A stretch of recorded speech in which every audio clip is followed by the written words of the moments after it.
G'day expats and welcome to episode 10 of Expat Chat. How's things back in Australia, James? It's good today. We're quite lucky. It's lovely. It's actually about 31 degrees, so it's starting to heat up. Summer's finally here. Bit of a smoke haze again. Obviously, those fires are still raging, but there's been a bit of relief recently, so it's been a lovely day. Good. No, well, I think we're crossing paths here because we're getting cooler as we speak, which is nice. So we're down from the highs of the high 40s and down into the 20s now, which is nice. So thoroughly enjoying it. What are we talking about today, mate? So on today's agenda, we've got a few queries about, when you inherit a property as an Australian expat, whether it's an investment property or a former main residence, how that's treated. I suppose we can go down to the different sides of that, transacting, selling it, CGT, and then we'll also tie that into a recent update just on what's going on with the main residence exemption. And then I want to recap on the domicile test because there's been some recent news released by the Commissioner of Taxation, the ATO. So that's really good. That's important. And that also relates to the Harding case, which a lot of people should be aware of by now.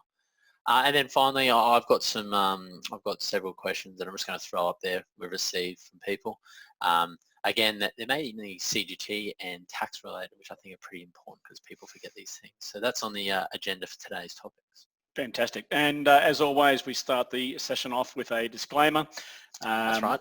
The information you hear or see on Expat Chat is for your entertainment only and should not be construed as personal financial advice. Please speak to a professional if you seek personal advice. That's right. Very well done, Brett, as always. Now, jumping into it, inheriting a property as an expat, let's just start from square one. Let's not worry about the MRE changes just yet because that just makes it a bit more convoluted and complicated. Yep. So when we inherit a main residence and we're an Australian expat, we do get some sort of relief regarding the sale of that property. And you might want to delve into that about that period after. Yeah, look, essentially, this is going to become a big issue for Australian expats, especially because we do have an aging population. Sort of the baby boomers are getting towards the end of the life cycle, and we're going to see quite a large transition of assets from one generation to the next. There are tax laws in place to help people, both residents and non-residents, with the transition. And essentially, what you're alluding to is the 2-year rule, where essentially from the day that the holder of the estate, the mum, the dad, whoever it may be, passes away, you have 2 years to be able to decide and act on what to do with that property without sort of complicating any taxation issues. So it's it's more than enough time. If you haven't decided in 2 years, then you're probably not going to decide at all. No, that's right. And I mean, you can branch off to sort of two scenarios there. Someone that receives the inherited property might actually choose to move into it, establishes their main residence exemption, and therefore there's no sort of lapse in that period of it being a main residence. So the exemption still is in existence, and then they might sell it 5 years later after when they move out. The other alternative is that whilst it might not be a property they want to live in, they might choose to rent it out. Now, if they rent it out, they still can rent it out within that 2-year period and sell it. That's fine. It just means that they've made use of getting an additional income source for that 2-year period. If they choose to rent it out indefinitely for a period, then yes, after the 2-year rule, they essentially treat it as a normal CGT asset. If they're an ordinary Australian tax resident, as well as a non-resident at present, they will still benefit from a partial main residence exemption based on the time in which the deceased lived in it and treated as a main residence. Now, when we tie this piece of legislation into the updated changes or the changes that are coming through with the removal of the main residence exemption, they are going to be pretty damaging should we choose to sell it at certain periods. No, exactly right. And I think, do you want to touch on a bit how that apportionment works, excluding the proposed changes to the main residence exemption that are, in front of Senate as we speak right now? Do you want to just talk about how under the existing / old rules, how that apportionment works? Yeah, sure. So under, I suppose, the current rules, which touch wood, let's hope they stay in effect, but that might, drop out soon. If they were, say, a non-resident and they received a main residence and they choose to sell that property, say, 5 years later, they're still a main residence. You're correct in they will always get an apportioned partial main residence exemption on that period. Usually what an accountant will do, they'll either request a formal valuation on the day in which the date of passing, or they'll look at that property and they'll use, I suppose, the days of period in which the person held it as a normal main residence versus the days that you've technically held it as an investment property. Going back, then they can work out a percentage to apply to the total capital gain, and then they've also got to factor in the case that you'll be applying non-resident tax rates. So you'll technically always pay a large amount of tax. Now, that's I suppose how it operates right now. Should they remove the main residence exemption for expats when you factor in estates and these kind of inherited properties, that's when rather than, I suppose, a very small or potentially small tax bill, you'll have quite a large one because it's encompassing the total time frame in which that property has been, I suppose, in the family, technically owned by the mother and then inherited and then selling after the 30th of June 2020 date. You'll incur CGT all the way back until the day that your family member purchased that property. However, you will still get the benefit of being able to discount the capital gain up until 8th of May 2012. So just to, I suppose, side note of what that is, the side note there is that on the 8th of May 2012, the ATO and the government removed the 50% CGT discount concession for non-residents. So that means that if we're selling a property, then up until that date, yes, we can discount the capital gain, especially if it's been owned for a few years. That's great. Now, that's important because it means that's likely the day in which the accountant will want you to seek a valuation, because it's essentially going to lock in the period of capital gain up until that date. There's a clear distinction between what you can discount and apply that 50% concession, and then going forward that's all going to be 100%, or I suppose you'll have to pay tax on 100% of the capital gain and you'll have to apply non-resident tax rates. So it can be quite complex in terms of the way the account's going to work it out, and if you seek a market valuation, it's usually a lot easier for you to assist the accountant, but also it might work in your favour as well. If you just also touching base on the valuation, don't use realestate.com.au or a real estate agent. It needs to be from an accredited valuer. It can't just be someone that doesn't have some formal qualification or registration. So the CGT liability will occur assuming the main residence exemption changes go through potentially today. Mm-hmm. That is in the case of someone selling 2 years after the person, providing the beneficiary with the property has passed away. So if they sell it, if they sell it within that 2-year period, they get that main residence exemption. So there's no issues there. But if it goes 2 years and 1 day after they passed away with the proposed changes, then potentially there could be a capital gains liability going as far back as 1985. Absolutely, and that's why it's so scary. I mean, you're right in terms of there is going to be a transition of wealth happening over the next 5, 10, 15 years as the baby boomers start to obviously retire and pass away, which I don't like saying, but there is going to be a very large potential, I suppose, tax revenue that might be sourced. But remember, it's all dependent on the time in which that transaction happens. If you're signing the contract and you're a non-resident, yes, it's going to apply. But if you sign that contract and you're a normal Australian tax resident, then the old rules still apply to you. And there's likely to not be that large tax bill that would have to be paid. And that's the clear distinction. See, this is what's really confusing about this this piece of, or this amendment, because they think it's going to cause a fire sale, or everyone's going to be selling their properties. But if they just hold it, they maybe re-establish their residency, tax residency in Australia in the future, the old rules still apply. Yeah, look, I think, from an expat's point of view, those people who are informed and aware of the changes can navigate it.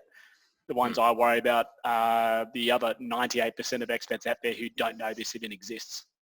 Yeah, that's right. It's funny how often we have the conversation with, I suppose, new clients, and well, they don't even know what the main residence exemption is, and then you educate them, and they don't know that it's been going on in the background, and you sort of I plug the website and say, well, have you been on our blog and seen that we've been tracking it since day died? Yep. And they say, oh, I've come across that, but I didn't think it applied to me. But it absolutely does.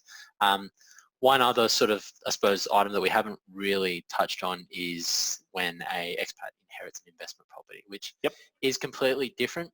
and it doesn't associate with the main residence exemption and the piece of legislation that's going through. If you're an expat and you're inheriting an investment property which has never been lived in and it's always been an investment property, then yes, you'll take on the cost base that previous owner had when they first purchased it.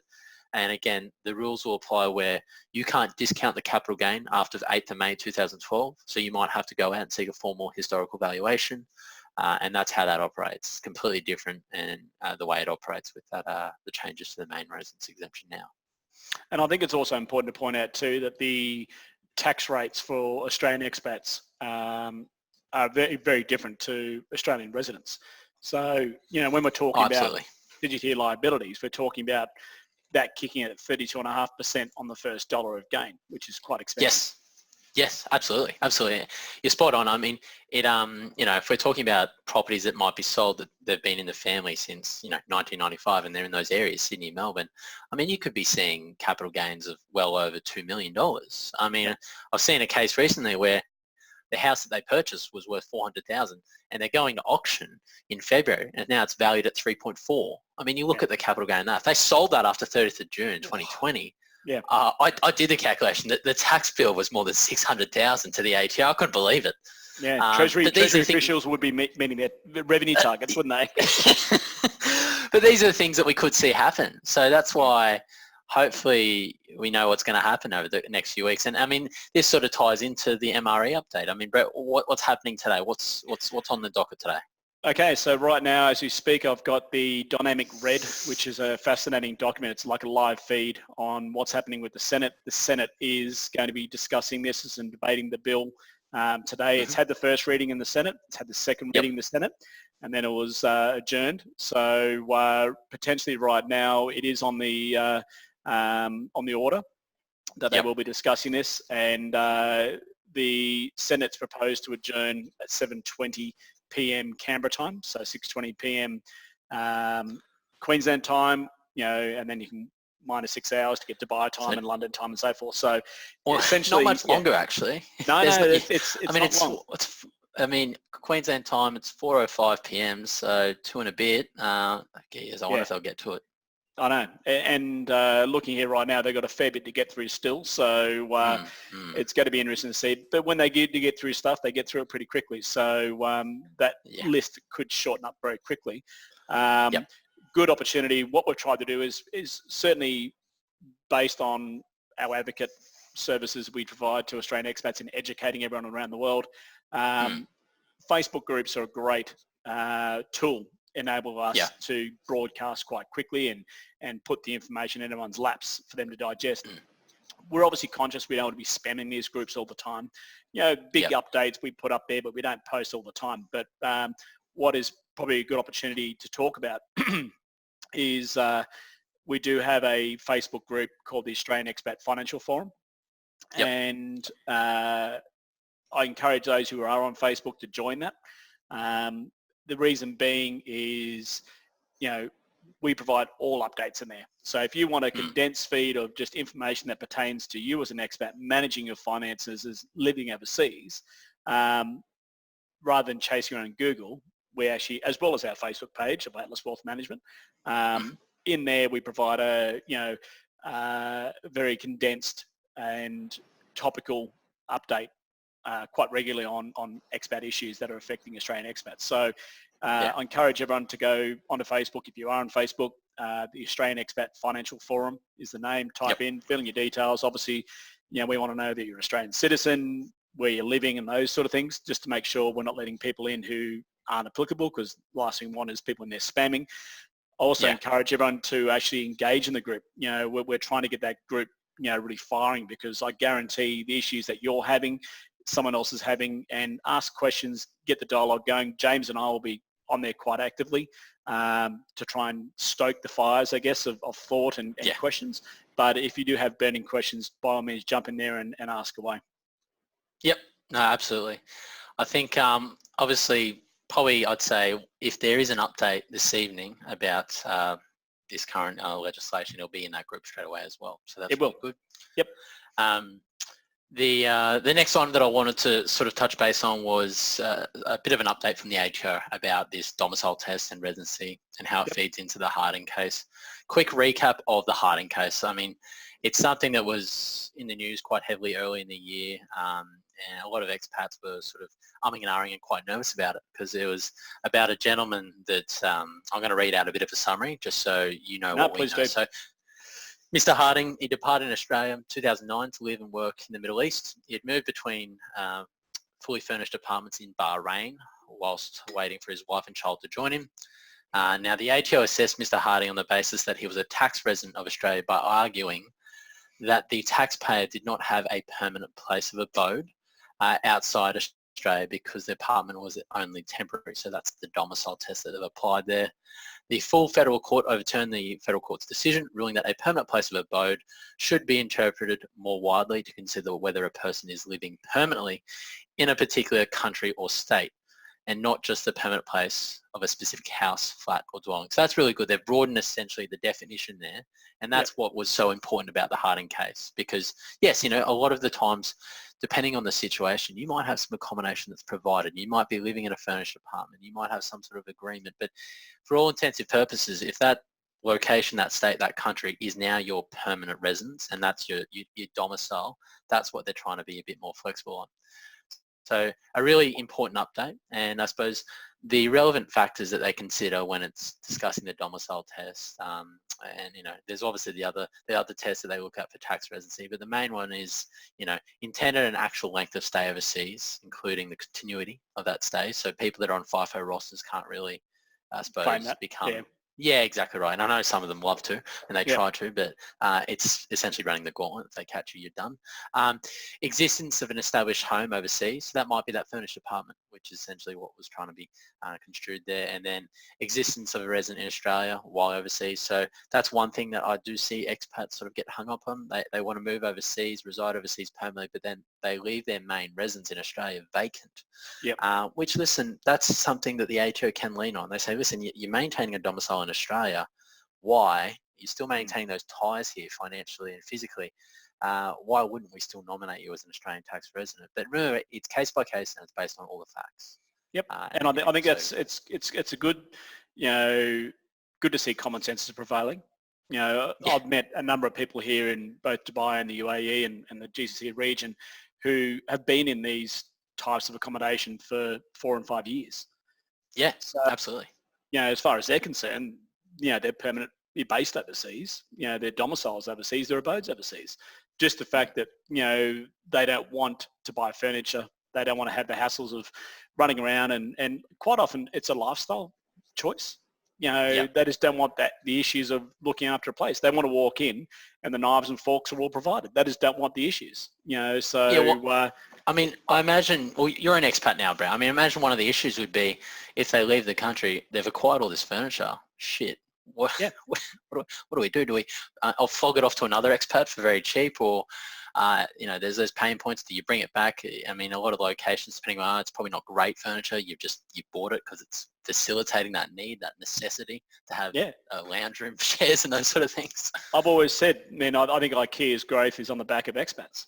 Because you just buy IKEA furniture, you use it for 4 or 5 years and you throw it out. You know, if you're a member of any of the expat Facebook groups, you'll see on a daily basis people in there posting, you know, relocation, want to get rid of a dishwasher, want to get rid of a fridge, blah, blah, blah, blah. So, you know, it is an issue, that's for sure. Yeah, absolutely. And I mean, one of the most important things about sort of this announcement is that they are revising this 28-year-old rule. And I think that the rule that they're referring to, if anyone wants to Google it when they are bored for some fun reading, is taxation ruling IT 2650.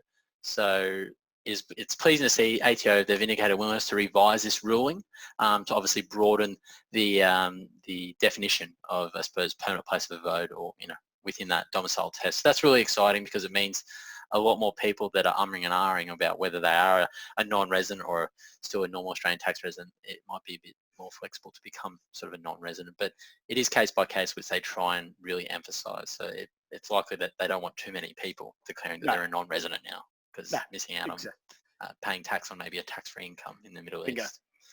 No, exactly right. And I think that's it's a step in the right direction, which given the news coming out of expat land over the last 12 to 24 months, it's a change. Usually it's going the other way. So Yeah. it's good to see there's a bit of clarity around that anyway.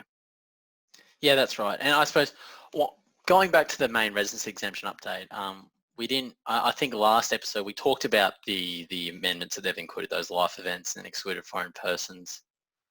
I'm trying to. Yeah, we did. We raised what they were. Yep. Yeah. Okay. So that's good. And I suppose what else is also a recent update that I think the company's received out of UK? Was that right? Yeah. So last week the Forum for Expatriate Management, which is virtually a global group that heavily works in the area of global mobility, corporations moving employees around the world. They had their EMAs, which are the awards for, I always forget the acronym here, so I'm just going to bring it up on the screen right now as we speak. Yeah. It's always the way. It's the, where are we here? Sorry. Yeah, so no, you're okay. I'll take we were a finalist in the Expatriate Banking and Financial Services Innovation of the Year at the EMAs.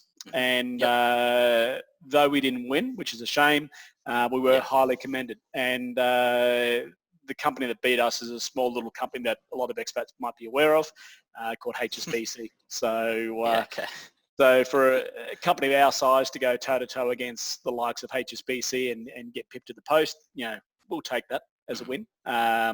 At the end of the day, it's we're out there certainly competing with some giants, and for us just to be recognised, that's great. It goes to show that we are making a difference, and people are recognising it. Yeah, that's right. And I suppose it's exciting to know that when we're going up against, it's almost David versus Goliath in that sort of scenario where you've got HSBC, the size of their resources compared to us, it's ridiculous. Exactly. Yeah, we're like a rounding error for their budget, That's right. One thing I was going to mention about coming back to inheriting properties, capital gains, all those sort of things. A lot of people probably aren't aware of an item which is referred to as the Ketchup concessional contribution. Yes. And this is something which I think is going to be quite critical for expats in the event this legislation gets put through, because it is a way that I suppose under the right guidance you can reduce your capital gains tax bill, and it does depend on your superannuation balance. I think the levels under 500,000. 500. So if under 500,000, also depending on your age, I think is a factor if you're meeting the work test, those sort of things.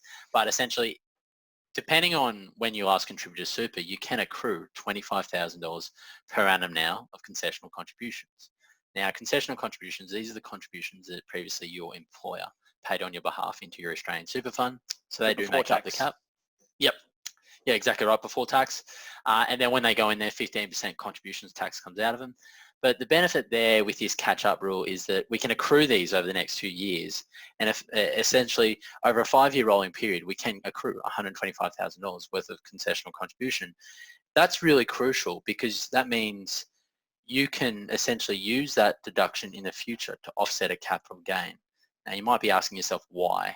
Now, the main reason is just to save yourself a significant amount of tax because, as we know, tax within super, the contributions tax rate is only 15% versus what you would pay as a non-resident, which is 32.5% up to 90,000, 37% up to 180, and then 45. So be wary of doing that. Obviously, seek advice on that kind of strategy because it is pretty complex. But essentially, they are starting to accrue now if you're not contributing to super, which is something that you can use in the future to offset large capital gains. It's one of those things where done right, it's an incredible asset. I'll put that in inverted commas for expats. Yeah. You obviously need to make sure you're not breaching caps and all those sort of things and making sure that you are eligible. There's nothing worse than putting a truckload of money into super to try and claim a deduction to find out you're not eligible in the first place, whether it's because your balance is too high or any other reasons as well too. So that's one definitely we say don't try and work it out in the back of a napkin. Definitely seek advice. No, absolutely. For that massive advice, general advice disclaimer, make sure you seek personal advice on that specific topic and strategy. And I've alluded to the fact that you can use that kind of strategy to operate with a foreign super fund as well, especially if you come back retired, you leave it there, and that foreign pension or super fund isn't technically declared a foreign super fund in the eyes of the ATO, because the ATO, there's not too many. I think it's only UK pensions, as we've mentioned before. Yep. So essentially working with that, as well as the non-concessional contribution caps, you can obviously get a lot into super quickly. You can, and I think you've hit the nail on the head there. I mean, if you've got a provident fund in Hong Kong, as far as the ATO is concerned, that's just like an investment account. There's no preservation rules. There's no quarantining of entitlements. So as far as they're concerned, it's just no different having cash in the bank. Yeah, that's right. I think most of the time they treat it as a foreign trust. I had a call with a gentleman earlier today. He had a Canadian RRSP, which is essentially their retirement scheme, but based on the legislation and previous rulings, the ATO doesn't actually treat that as a foreign pension. You can't do a direct transfer from an RRSP into an Australian super fund. They treat it as a foreign trust, and if you have a good accountant, they can do workings on the original capital, and then there's capital gains and investment income. Technically, capital gains and investment income, that is taxable, and then I suppose the refund of the original capital isn't taxable in the eyes of the ATO. So different tax treatments, and it's always important to receive those private rulings as well. Look, it is. I think that's the thing. It's with good advice, everything can be navigated, but don't be one of those people that does something and then seeks advice after, because no one has a time machine. They can go back in time and change it. So if you're thinking about doing any of these sort of things, these what we call CGT events, always seek advice, because whether you zig or zag can make a big difference to your bottom line. Yeah, that's right. And I think one of the questions that I'm going to, I suppose, throw out to us, it was provided by someone on one of the groups, and it was about tax credits. Yep. And it's an important one because, taking a step back, if you're paying tax to, say, the US or the IRS or the HMRC or whoever it might be, first on, say, taxable Australian property, a sale of a taxable Australian property, the ATO isn't going to acknowledge that sort of foreign tax credit when the ATO technically should have paid or received tax first on that transaction. Yes, DTAs do exist, but they don't exist in that manner where the ATO is going to acknowledge something which they should have received tax on it first. It's quite common with the IRS and the 401k pensions when you might pay tax on a foreign income stream from the 401k pension to the ATO first, when in fact you should have paid tax to the IRS first, and the IRS won't acknowledge that tax credit. That's not why a DTA exists in that manner. No. So it's important to have an understanding of that. Exactly right, and I think that's the important thing is your jurisdiction will quite often govern your actions. So what an expat in US does is very different to what an expat in Hong Kong does, very different to what an Australian expat in Dubai does, and so on and so forth. So, I think it's understanding the moving parts of the jurisdiction you're in and how that works with Australian tax laws to ensure that you're making the most out of your time. And I think, last week you were interviewed by the Australian Financial Review on exchange traded funds and the complexities there. I mean, that's a common one that we see all the time, and I'll put a link in to the article in the show notes below. Yeah. It's the biggest issue that we see with a lot of these things is it's so easy to buy exchange traded funds now, and people are trying to do the right thing, they're trying to invest. However, when you do that in Australia versus moving to the United States, suddenly those exchange traded fund investments can be a bit of a poison pill, sort of brewing in the background because they're classified as PFICs. Do you want to run through, what a PFIC is and just what you were talking about in that article?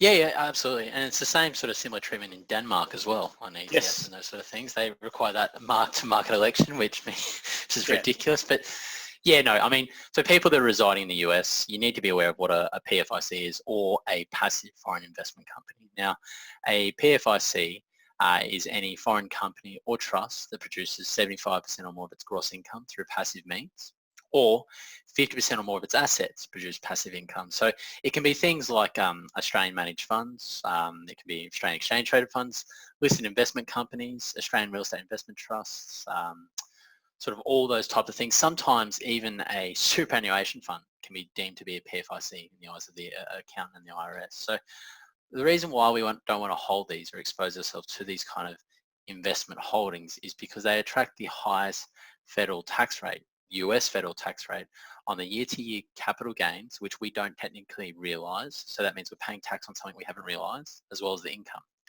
Now, if it's a case where we haven't ever declared these type of investments to the IRS, it's likely that you will need to, because that's why FATCA exists, as well as common reporting standards. So they might not already know. And if it's a case we haven't, then there's different sort of avenues you can take to, I suppose, cleanse yourself of this kind of PFIC, whether it's a case you actually sell it down, you pay the tax that's due, you purge the PFIC taint, you rebalance into US domiciled ETFs. There's different choices you have and strategies, but you shouldn't expose yourself to these type of investments because they can be, I suppose, quite pecuniary in the type of tax treatment that the IRS levies. Now, on the Denmark side, Denmark has a similar rule, but you don't get levied at the highest tax rate, but they do require you to do a mark-to-market election on the unrealized gain of that specific investment, much like a mutual fund, a foreign managed fund, each year. So it means you're paying tax on something you haven't realized, and usually a case you don't actually get to use the losses that might incur in 1 year to go back and redo it. So it resets the cost base essentially. So it's quite unfortunate the way those rules. Just to break it down, so virtually they take the value on the 1st of January of the year, they take the value on the 31st of December, and if the 31st of December value is higher than the 1st of January, then they work out how much unrealized gain. So you haven't sold it, but it's just gone up in value. They work out the unrealized gain and then go from there. Pay tax on that. Absolutely. And I mean, what's ridiculous is, yes, it's gone up in value, but it's highly likely that ETF has also paid out some sort of dividends to you as well. So that gets added in as well. And, depending on where it's residing and where it's domiciled, if it's obviously an Australian expat holding ETFs back in Australia, they're going to be an Australian domicile, so they are a PFIC. You pay additional tax there as well. So very penalty. I think the best way to describe a PFIC, and this is what I often talk to clients about, in terms of just breaking it down to really simple metrics. If it's in the business of doing something, it's not a PFIC. ANZ, BHP, Telstra, they're active businesses. They're not operating. They're not accruing income from residual income, passive income coming through. Obviously a Vanguard or a Beta Shares or any of those sort of things, even managed funds. It's amazing how people still have a Colonial First State managed fund. They're in the business of investing in other businesses, so they're not in the business of being in business. So that's I tell clients, to consider the key issues is what you're investing in, is it a business or it is an investment? And if it's, and if it's investment, then you need to consider. Yeah, that's right. And I think a lot of people also forget about the listed investment companies because they look like an ASX traded sort of company, but they're not. And a common one that I actually come across is AFI, but I know why I commonly come across that one because it used to be heavily voiced in a book that obviously gets updated every year. Someone, I believe they're shoeless of some sort. Yes, that's right. You can't afford shoes. But no, when you head over to the US, if you're holding these type of investments, it's not sensible. It's not suitable to your new tax residency, and that's why you need to have a review. Yes, previously it might have been sensible. They pay good dividends, capital gains, those sort of things. But obviously it's important that you might have to cleanse the portfolio or hit the refresh button, seek advice. There's still ways that you can create wealth in a great manner from a tax efficiency point of view.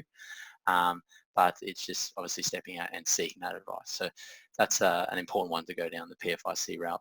The one of the questions that I might as well raise while I'm here is, I might read it out because it's quite a long one actually. So a couple are residing in Hong Kong. They're looking to currently buy a house in Perth. They're not going to rent the house, but their intention is to do an extensive renovation or rebuild and expect to complete it in the next 2 to 3 years. And once they've completed and they're looking to live in the house, so return back to Australia, they want to know whether they can keep this property capital gains tax exempt if they bought it right now. I mean, what's your thoughts on that, Brett? They're not actually moving into it at any point. No, so they're buying it as an investment property, so they've never lived in it formally as a PPR. That's right, and they're not renting out there, they're just buying it. So Yep. it is some sort of investment, correct? Yep. Yep.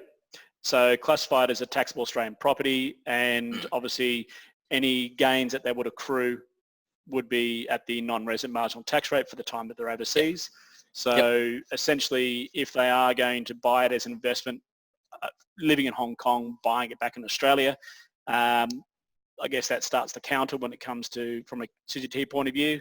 And Yeah. then any gains that accrue in that period will be assessable at the non-resident marginal tax rate.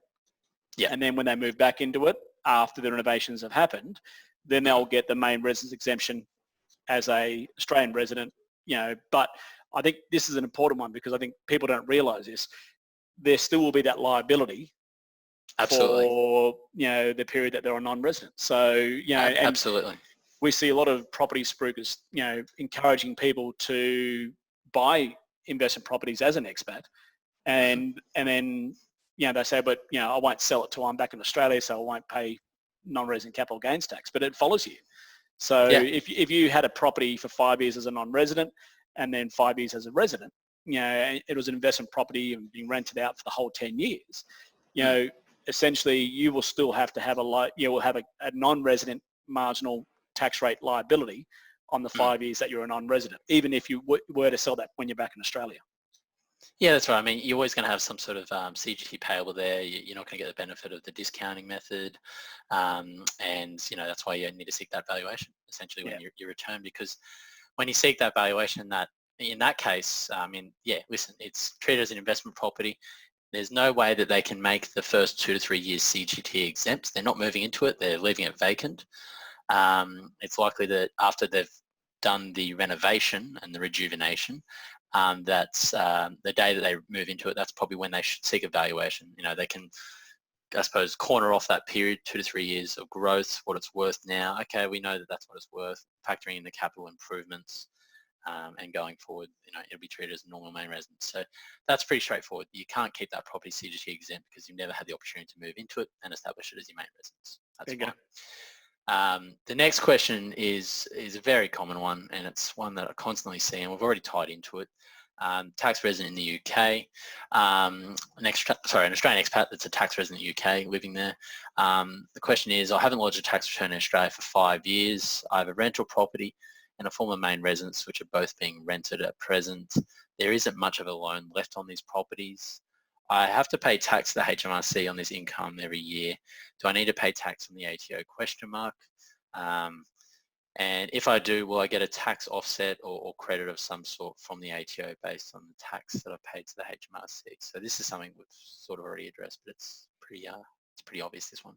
Look, it is. I mean, you have to declare any, revenue, what they call Australian sourced income, to the ATO.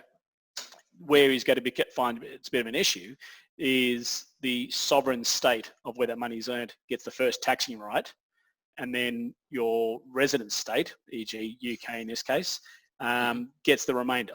So essentially the way a double taxation agreement works is, to ensure there's no double taxation, what they'll do is they'll take into account the tax you've already paid in one jurisdiction, and then if there's any extra tax to pay in your home jurisdiction, e.g. the place where you live, then it'll be added on top from there. But, certainly we do surprisingly come across a lot of people who haven't done tax returns on Australian sourced income. It's and I think they're almost frozen by fear. Whereas when you go down and sit down with them, in this case here, because the loan's almost paid off, therefore he'd definitely be positively geared. So there will be quite a bit of tax to pay there.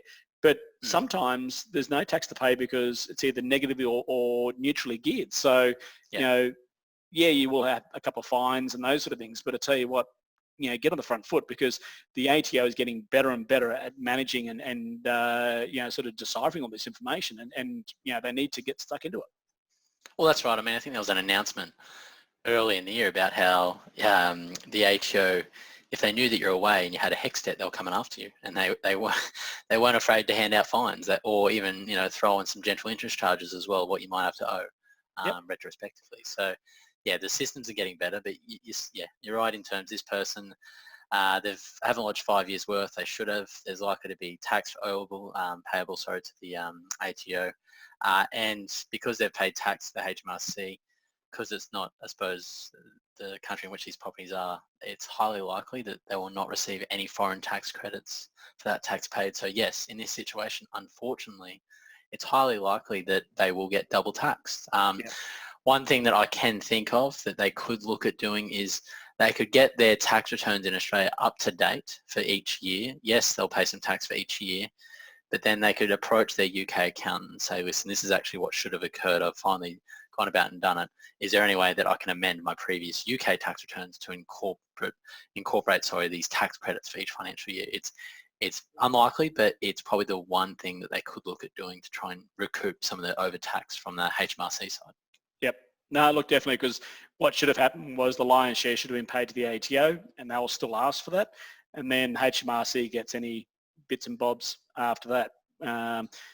There would be, from a cash flow point of view, quite a big gap to fund, because I dare say even if the HMRC was going to allow them to revise their previous statements, previous returns, it's not like they're going to give their money back to them.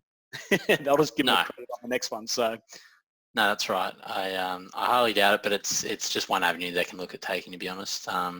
But because there's also tax that's overdue, just remember that the ATO isn't afraid of applying general interest charges on outstanding ATO debt. And general interest charges, it's not like interest, the RBA cash rate or anything like that. It's in between 9 to 11%. So if you haven't lodged these things, you're not sure, contact your accountant, or contact us and we'll put you in touch with the accountant we use, just because it's important that you do get squared away, and don't live in fear. Just get it up and running and above board. Exactly. Yeah, no, I totally agree. And I think it's, like we say every single time, it's little things done right that expats get a good experience or a bad experience overseas. And sticking your head in the sand doesn't achieve any of that. And, more and more people are getting caught in the web of data sharing, connectivity between tax authorities. And, from our point of view, there really is no excuse that any of the regulators have accepted in the past about ignorance or not being aware. Yeah, okay. That's what I was actually going to ask you. I haven't come across it before, and I didn't know it was actually a tax rule that exists in Canada. Deemed disposition. It's similar to a deemed disposal event, but the accountant I spoke to seemed to think that deemed disposal, if you're leaving Canada permanently and you've been there for 10 years, even though you own foreign property, you're required to do a deemed disposal on this property, even though it's residing in Australia. If there's capital gains, you have to pay some sort of tax. Now, I haven't come across it. My reading of the legislation says Canadian taxable property, so I think he's misinterpreted it. But have you ever come across that before? I suppose just with anything like that, deemed disposition? I know it was quite alarming, because in that situation, that specific Canadian resident would have to pay tax on his Australian properties that he would not have sold. Wow. And highly likely he will never receive a tax credit for that tax that he's paying to the Canadian Revenue Agency either. So that's why I can't imagine that would be the rule of law there, because it wouldn't make sense. No, I mean, it's even worse in the US, and we normally think that's the worst. So exactly, Canada's pretty good actually. They're usually quite nice. Yeah, that's right. Good skiing too. Yeah, that's right. Although when I went skiing in France, that was pretty amazing. But I digress. But anyway, Brett, we'll probably wrap it up there. I mean, there's going to be a pretty important update hopefully in the next few hours on the MRE. We're watching that like a hawk. So that'll go out to the socials, LinkedIn, Facebook, Twitter, as well as on Instagram as well. Yep. And also just to encourage people, if you're watching this on YouTube, give us a thumbs up and subscribe, because certainly by doing that, the way the algorithms work, it'll put this in front of more expats and more expats like you. It helps us get the word out there. At the end of the day, being forewarned is forearmed. So I think it's gone from a nice thing to have now to being quite imperative in terms of having the information at your hands when you're making these decisions. So on YouTube, thumbs up and a subscribe. If you're listening to this on the podcast, certainly love any reviews as well too. The more reviews we get, obviously the more that Apple's going to share this with others, and just helps us get the message out there, because I think as everyone can see, especially in the last 2 months of expat chats, we are building up to quite a frenetic pace of change. And from my point of view, and I think you agree, James, we're not going to see this die down. It's just going to be change, probably for the next 10 years.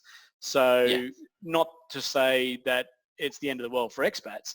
It just means that, you can't just, she'll be right, mate, is not a way to manage your money as an expat. No, that's right. And I mean, further on the points that you just made on YouTube, if you've got questions, those sort of things, feel free to comment underneath there with your questions or send them into info@atlaswealth.com just so we can raise them and contact you, or bring them up on another expat chat, because like Brett said previously, it's highly likely that you have the same complexities that someone else does on the other side of the world, or the same issues and uncertainties, that's for sure. One other thing that I was going to mention, RBA rate cut didn't happen. No, I'm not sure if you picked up on that, but I was shocked. I thought they were going to give it to us just because they were going to, it's Christmas time, end of the year, just sort of get, that cushiony fielding. It's that, but they didn't. I was shocked. Well, I think if you look at the RBA minutes, they've actually said there has been a pickup in the property market, which is what they were concerned about. Melbourne, Sydney, yep. Yeah, and look, I was having a good conversation with my wife, last night about it. And I said, what I am sincerely worried about the property market is, it's okay for a property market, share market, any sort of investment market to appreciate in value, as long as the fundamentals justifying that level are maintained. So as a share market example, share price is rising. You want to see that the earnings are rising to justify the higher share price.